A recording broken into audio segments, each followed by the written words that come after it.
Cooking with पौर्णिमामध्ये तुमचं अगदी मनापासून स्वागत। भोगीच्या भाजीच्या व्हिडिओमध्ये सांगितल्याप्रमाणे आज मी तुमच्यासाठी घेऊन आले पुरणाची रेसिपी। जर पुरणपोळी करताना पुरण व्यवस्थित नसेल तर पोळ्या लाटताना खूप त्रासदायक होतं। जर ते पातळ झाला असेल, खूप चिकट झाला असेल तर पोळ्या लाटता येत नाहीत, पोळ्या फाटतात। तर कोणती काळजी घेऊन पुरण केलं पाहिजे हे मी आज तुम्हाला दाखवणार आहे। त्यासाठी इथं मी पावशेर हरभरा डाळ घेतलेली आहे। ती भिजत न घालता स्वच्छ धुवून आता डायरेक्ट शिजायला टाकणार आहे कुकरमध्ये। तर डाळ स्वच्छ धुवून घेतलेली आहे। आता कुकरमध्ये घालून ह्याला आपल्याला 4 शिट्ट्या करून घ्यायचे आहेत। 2 शिट्ट्या हाय फ्लेमवर आणि 2 शिट्ट्या मीडियम फ्लेमवर। डाळ शिजते तोपर्यंत आपण पुढची तयारी पाहूयात। इथे मी सुंठ आणि बडीशेप घेतलेली आहे। मी इथे वेलची पूड वापरणार नाही आहे। इथं सुंठ थोडीशी फोडून घेतलेली आणि बडीशेप अशा पद्धतीने भाजून दोन्ही एकत्र करून आपल्याला बारीक पावडर बनवून घ्यायची आहे। आणि सोबत जायफळची पावडरही लागेल थोडीशी।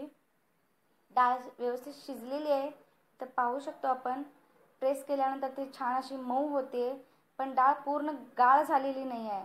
अशा पद्धतीने व्यवस्थित शिजली गेली पाहिजे। आता सगळ्यात महत्त्वाचं म्हणजे आपल्याला याच्यामध्ये पाणी काढून घ्यायचं आहे। त्यासाठी मी खाली एक भांडं ठेवून त्याच्यावर चाळण ठेवलेली आहे आणि ही डाळ आपल्याला एक 10 मिनिटं या चाळणीवर पाणी नितळण्यासाठी ठेवायची आहे।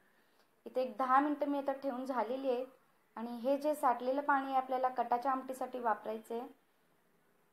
आणि ही डाळ मी एका भांड्यामध्ये काढून घेते। आता या डाळीला थोडंसं मॅश करून घ्यायचं आहे। मॅश करून घेतल्यामुळे आपल्याला पुरण बारीक करण्यासाठी खूप सोपं जातं। तुम्ही मॅशरच्या साहाय्याने करू शकता। आणि तर सगळ्यात महत्त्वाचं म्हणजे आपल्याला याच्यामध्ये गूळ लगेच घालायचा नाही आहे। गूळ न घालताच आपल्याला एक 2 ते 3 मिनिटं मीडियम फ्लेमवर याला डाळीला परतून घ्यायचं आहे।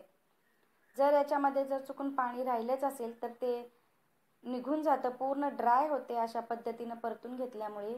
त्यामुळे गूळ लगेच घालायचा नाही आहे। आणि 2 ते 3 मिनिटं डाळ व्यवस्थित परतून झाल्यानंतरच आपल्याला याच्यामध्ये गूळ घालायचं आहे। इथं मी पावशेर डाळीसाठी पावशेर गूळ घेतलेला आहे आणि थोडंसं मीठ टाकून आता व्यवस्थित हे मिक्स करून घ्यायचं आहे। आता नेहमीप्रमाणेच आपण जसं पुरण करतो त्यावेळेस सुरुवातीला ते थोडं पातळ होईल आणि मग हळूहळू घट्ट व्हायला लागेल। इथे आता पूर्ण गूळ वितळलेला आहे आणि आता हे पातळ झालेलं आहे मिश्रण। तर हळूहळू ते घट्ट व्हायला लागेल।